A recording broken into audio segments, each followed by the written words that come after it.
Parking at UNC or in Chapel Hill in general is one of the most frustrating and annoying things that you can do. So in honor of the parking lottery, which started today, and I'm actually going to go over how that works later, I decided to do this video where I'm going to tell you everything that I've learned about UNC parking over the last 2 years, answer some of the most frequently asked questions, go through that parking lottery, and give you guys a few hidden tips and tricks that I've learned so you don't get a ticket. So right now I am on top of Craig Deck and I'm waiting for the sunset because the view up here is just amazing. But it is a Thursday right now, so the only reason I was able to drive up here, even though I don't have a permit for Craig for the summer, is because it is 7:30 p.m. right now and parking after 5 p.m. at UNC is completely free. Kind of. I say kind of because if you are a student and you have your vehicle information entered on the transportation and parking portal, then you should be good to go to park anywhere on a lot that says 7:30 to 5 on the outside of it for free after 5. However, if you're not a student, you'd have to pay like a $1 weeknight parking fee, but that $1 will get you from 5 p.m. to 7:30 a.m. So compared to the daily parking rates, that's nothing. Now keep in mind with some of these lots, you will see spots in there that will have like a service or disability or construction permit required, and it'll say 24 hours towing enforced at the bottom of it. These do not park at it no matter what the front of the lot says because you probably will get towed. However, you will see some of those signs that say the same things, but under it, it'll say M through F, 7:30 to 5. And those, even though it can be intimidating, seeing the little service permit required symbol or whatever, rest assured, if it's after 5, you can park at those completely fine, just like a normal space. And this is especially helpful if you have your car at a house or an apartment off campus and you need to come back to campus after 5 for something, like a class or to go to the library or whatever else. You can do that. You can just drive here without really having to worry about finding a parking space and paying for it. And everything I just said applies to weekends as well. So that means from Friday at 5 until Monday at 7:30, they all don't have restrictions. So let's say you have your friends or family visiting for the weekend, they can park at your dorm or wherever else you're taking them for completely free. So always keep that in mind. Never pay for parking on weekends. Little asterisk for all of those, the metered spots that say Monday through Friday on them, those start at midnight on Monday and end at 11:59 on Friday. So don't try to park at those after 5 because you will get a ticket. That's where I got my only ticket. It was $15 for expired meter. So yeah, don't park on those thinking they're free unless it's a weekend. Now let's say you are a freshman with a dorm on campus. One of the most common questions I'll see on any parking thread is there a workaround to park as a freshman? Because as I'm sure most of you know, UNC does not allow freshmen to enter the parking lottery or get a parking space in any way, really. And the answer to that is no, there's no concrete legal way to park on campus for free during the day without a permit. But there are a few workarounds though, albeit pretty expensive one. The first one is to buy a spot off campus from a third party that's selling it, which is usually either homeowners in the area or apartments leasing out their extra spaces. Depending on how far they are from campus though, these can run you from like $400, $500 a semester up to like $1,000 a semester, which is like $100 to $200 a month. And the way you can find these is usually on Craigslist and Facebook groups. Then you have Granville. If you are living in Granville Towers for next year, then yes, you do have the opportunity to get a spot in their parking deck, which isn't technically on campus, but is probably the closest thing to it. These are also expensive though. From what I've heard, they're about $150 a month, around that ballpark. And they are first come, first serve, but they give priority to upperclassmen. So even if you are willing to spend that much, chances of you getting it are not 100%. And then you have the option for paying for parking every time you're here. And I will just tell you right now, don't do it. It's going to be way more expensive than even the options I just told you because at most of the parking decks or meters on campus, they're $1.75 or $2 an hour, which means say you're parked there from 8 to 5. That's almost 20 bucks a day, which is going to add up so quickly. So that should only be an option you consider if you're bringing your car every once in a while. And then the last option is to keep it somewhere off campus, usually in an apartment complex, and just pray you don't get a ticket. Your chances of getting a ticket or being towed are a bit less, but they're definitely not a guarantee at all. Again, if you're just doing it once in a while for like 3 or 4 hours at a time, then your chances are a lot lower, but yeah. Alright, so before I get into a few day-to-day parking options and just some final things to consider, let's walk through this lottery because it opened about 12 hours ago right now. I'm already seeing questions about it pop up in group chats, so I want to get this video as quick as possible. Keep in mind you have until July 13th at 11:59 p.m. most likely to enter, so about a week. And UNC does not give you a penalty for entering later or earlier, so take your time with this. I also think UNC makes it unnecessarily complicated on their website, so hopefully this helps. But to enter the lottery, you want to go to the student parking homepage and then click on academic year parking registration. From there, you'll see a little green box on the top right that says student parking lottery. Click on that, it'll bring you to the portal. Log in with your regular information, and then you'll see this page, which is the homepage of the TNP portal. You should see a box that says sign up for the student lottery on the bottom right here. Click on that, say that you agree, and then if you don't have a vehicle registered here yet, add that right here, click next. And then you will see the main parking lottery page. Now, before you impulsively start applying to something, keep in mind that you only have one entry, and if that one entry doesn't work out, then your options become vastly less. So you want to make sure you play your cards right here. But from here, go back to the student parking page, and then go to the undergraduate and graduate student lottery tab, and then click on whatever year you are. So for me, I'm going to click on juniors, and then you will see allocations. Now, they split these up into residents and commuters, and keep in mind that if you are living in an apartment that's like 2 minutes from campus, you're still considered a commuter. Residents are only people that are living directly on campus. So I'm living in an apartment, so I'm going to look at the commuter allocations. And so each of these permits over here corresponds to a specific parking lot. Some of them are pretty clear, like CD is Craig Deck, JD is Jackson Deck, but some aren't. So like S10, for example, is Boschmer lots. So if you're confused on one of them, just click on it and it'll bring you to a map of UNC, and it'll show you exactly where that specific parking lot is. So S10, you can see there. These allocations are super important to know, because when you go back to that portal website, you can see the amount of people that have currently entered for each specific parking lot, and that is really valuable actually. So don't just apply for the one that is closest to wherever you're living, because for example, if you are a sophomore resident and you're living in Morrison, then you probably want a spot at the Morrison parking lot, which is an L permit. And as you can see, 33 people have already entered it.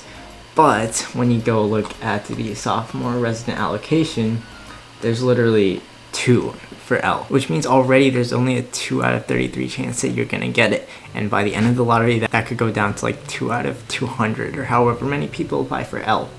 However, the K permit, which is Ehringhaus, and that's like a 6-7 minute walk from Morrison, has a 53 allocation. And yes, while more people have applied for it, 84, your chances are 53 out of 84 right now versus 2 out of 33. So you can see why it might make sense to apply for something that's a bit further away, because it'll give you a better shot of actually getting it. Now again, this is probably going to become even less at the end, but still 53 out of 300 is better than 2 out of 150 or 200.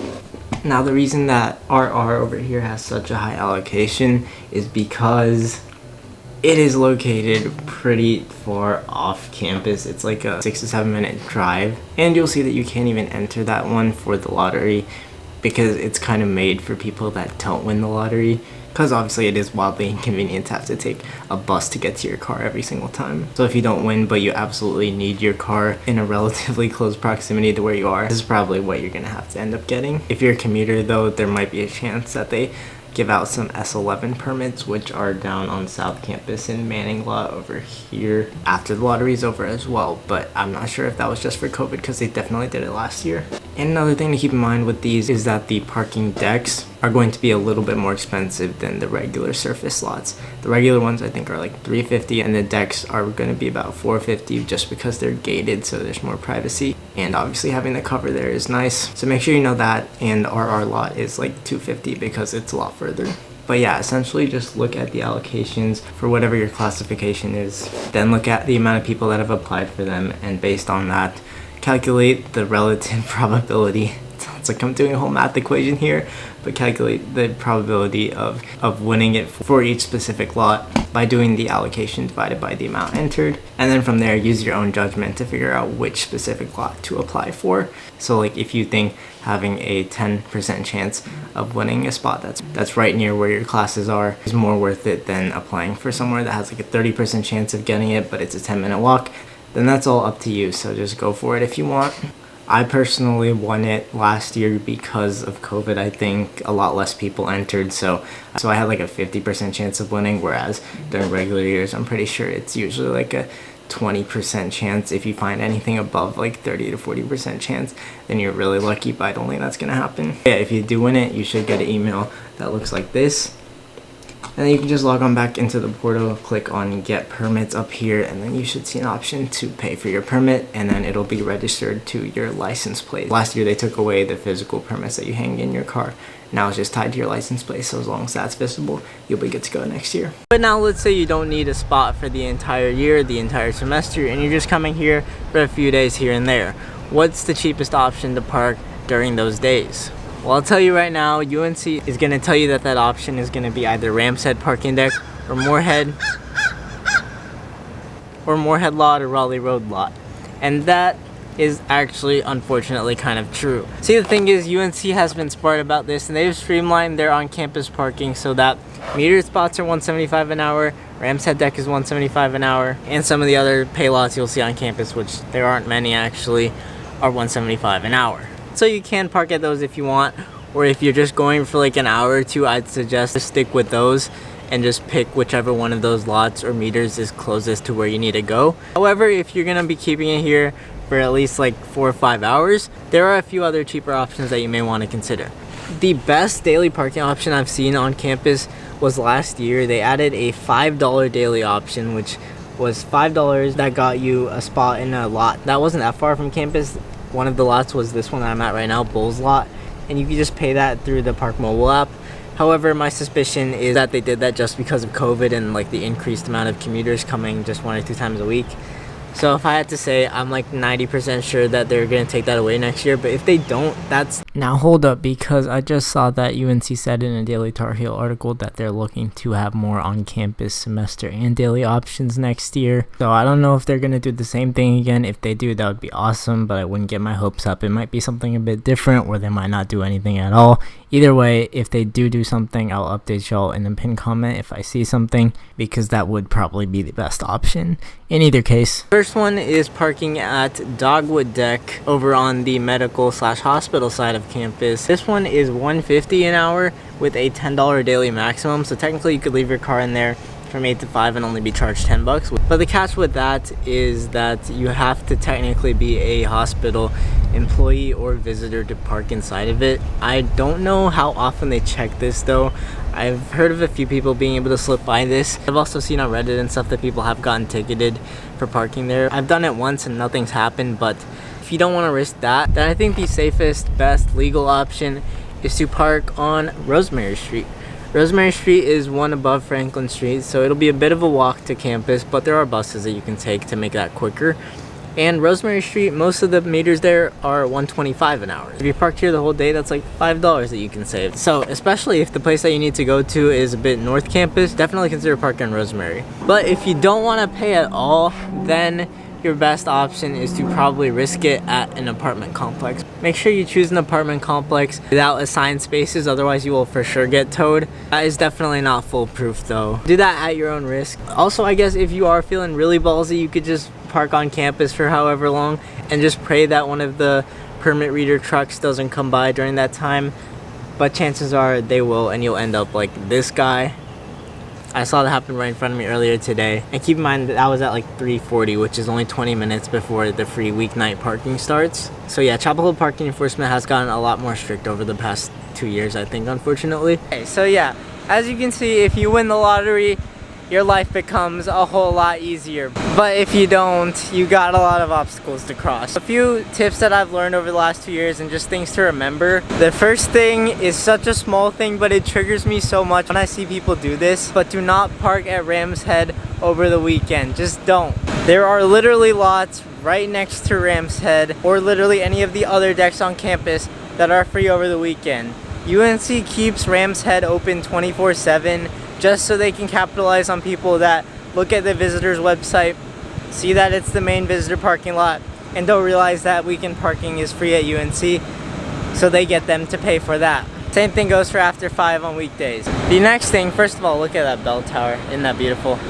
The second thing is going to be, if you are driving to Franklin Street on a Saturday or on a weekday between 5 to 8, because I believe during the regular year, Franklin Street parking becomes free after 8, not after 5. So if you're going there during any of those times, don't pay for street parking on Franklin Street or on any of the town of Chapel Hill lots around it, because there are UNC lots such as Swain, Port Hole, and Moorhead that are literally like a 30-second walk from East Franklin Street. And so you guessed it, those would be free at those times. In terms of the main hidden tip that I found for the lottery, it's gotta be wait until the very last day, if you can, even just the last hour to enter it. See, UNC does their lottery equally, so the time that you enter it does not affect your chances of getting it. So technically, waiting till the last minute means that you could see your odds perfectly between all of the lots that you want, and then you can just enter in the one that you have the highest chance of, which I already explained how to calculate that. But at the end of the day, parking in Chapel Hill has a bunch of little intricacies you can ask so many random specific questions about. And so I could go on about this. Admittedly, it's been a subject that I've been weirdly obsessed about, hence why I make this video. So if you have any, let me know down below. I also should say, if you are looking at this planning to find a spot for the year as a freshman, don't stress if you don't. Like, honestly, Chapel Hill Transit is not bad. It has its delays and stuff, but overall it's a really efficient system, and it should be all that you really need as a freshman, unless you have a job off campus or something. And if you do have a car, it does sort of take away from that traditional freshman experience, so I'd suggest even avoiding it if you can. And then once you become a sophomore, definitely try to apply for a permit, or chances are if you're living off campus, your apartment or house is going to have a space for you to bring a car anyway. So it's not like you're not going to have it for all of college. But yeah, now that all of that is out of the way, hopefully you've learned a thing or two. Thank you all so much for watching this oddly specific video. I will see you all later. Peace out. Also, I'll be the first one to say, but in terms of parking itself at UNC, it's going to take some getting used to it. If you're not used to it, it's going to be a little bit of a struggle at first. Some of the spots can be really tight. Some of the parking lots themselves are super tight. And inside the decks, it's pretty much a free-for-all. So just be ready for that.